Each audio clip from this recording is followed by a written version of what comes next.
You might have heard terminology from AI such as machine learning or data science or neural networks or deep learning.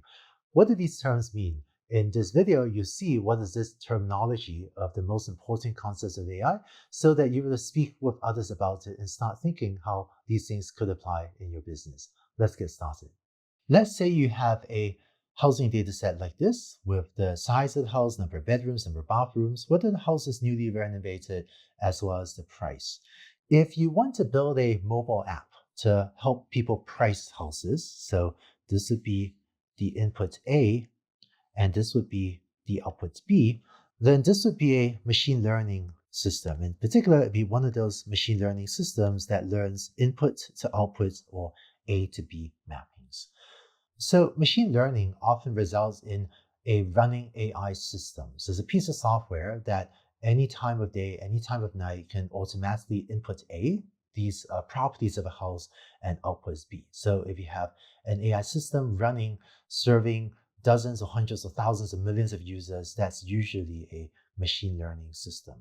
In contrast, here's something else you might want to do, which is to have a team analyze your data set in order to gain insights. So a team might come up with a conclusion like, hey, did you know if you have two houses of a similar size, of a similar square footage, if the house is 3 bedrooms, then they cost a lot more than the house with 2 bedrooms, even if the square footage is the same. Or did you know that newly renovated homes have a 15% premium? And this could help you make decisions such as, given a similar square footage, do you want to build a 2 bedroom or a 3 bedroom size in order to maximize value?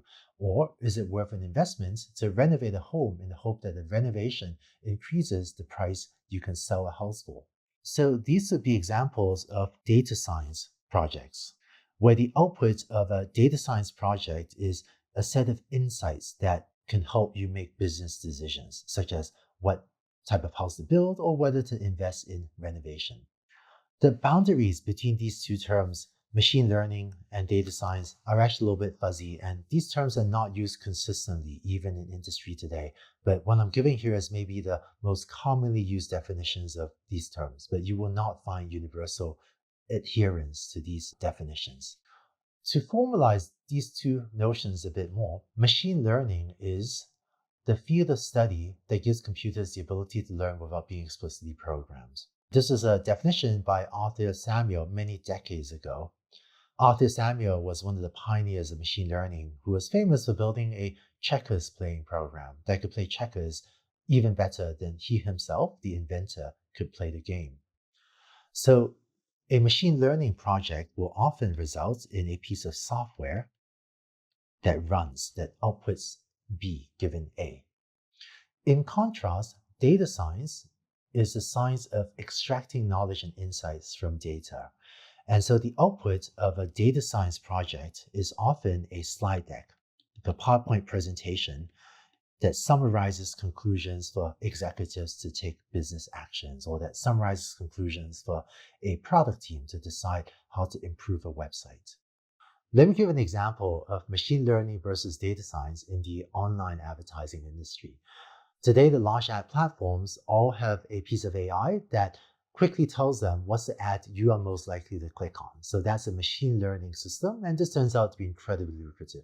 AI system that inputs information about you and about the ad and outputs will you click on this or not. These systems are running 24/7, and these are machine learning systems that drive ad revenue for these companies. So there's a piece of software that runs. In contrast, I've also done data science projects in the online advertising industry. If analyzing data tells you, for example, that the travel industry is not buying a lot of ads, but if you send more salespeople to sell ads to travel companies, you could convince them to use more advertising. Then that would be an example of a data science project and the data science conclusion that results in executives deciding to ask the sales team to spend more time reaching out to the travel industry. So even in one company, you may have different machine learning and data science projects, both of which can be incredibly valuable. You may have also heard of deep learning. So what is deep learning? Let's say you want to predict housing prices. You want to price houses. So you have an input that tells you the size of the house, number of bedrooms, number of bathrooms, and whether it's newly renovated. One of the most effective ways to price houses given this input A would be to feed it to this thing here in order to have it output the price. This big thing in the middle is called a neural network, and sometimes we also call it an artificial neural network. And that's to distinguish it from the neural network that is in your brain. So the human brain is made up of neurons. And so when we say artificial neural network, that's just to emphasize that this is not the biological brain, but instead it's a piece of software. And what a neural network does, what an artificial neural network does, is takes its input A, which is all of these four things, and then output B, which is the estimated price of a house. Now, in a later optional video this week, I'll show you more what this artificial neural network really is. But all of human cognition is made up of neurons in your brain passing electrical impulses, passing little messages to each other. And when we draw a picture of an artificial neural network, there's a very loose analogy to the brain. And these little circles are called artificial neurons, or just neurons for short, that also passes neurons to each other. And this big artificial neural network is just a big mathematical equation that tells it, given the inputs A, how do you compute the price B? In case it seems like there are a lot of details here, don't worry about it. We'll talk more about these details later. But the key takeaways are that a neural network is a very effective technique for learning A to B or input to output mappings. And today, the terms neural network and deep learning are used almost interchangeably. They mean essentially the same thing. Many decades ago, this type of software was called a neural network, but in recent years, we found that deep learning was just a much better sounding brand. And so that, for better or worse, is the term that's been taking off recently. So what do neural networks or artificial neural networks have to do with the brain? It turns out almost nothing. Neural networks were originally inspired by the brain, but the details of how they work are almost completely unrelated to how biological brains work. So I should be very cautious today about making any analogies between artificial neural networks and the biological brain, even though there was some loose inspiration there. So AI has many different tools. In this video, you learned about what are machine learning and data science, and also what is deep learning and what's a neural network. You might also hear in the media other buzzwords like generative AI, unsupervised learning, reinforcement learning, graphical models, planning, knowledge graphs, and so on. You don't need to know what all of these other terms mean, but these are just other tools for getting AI systems to make computers act intelligently. I'll try to give you a sense of what some of these terms mean in later videos as well, but the most important tools and terms I hope you remember from this are machine learning and data science, as well as deep learning and neural networks, which are a very powerful way to do machine learning and sometimes data science. If we were to draw a Venn diagram showing how all these concepts fit together, this is what it might look like. AI is this huge set of tools for making computers behave intelligently.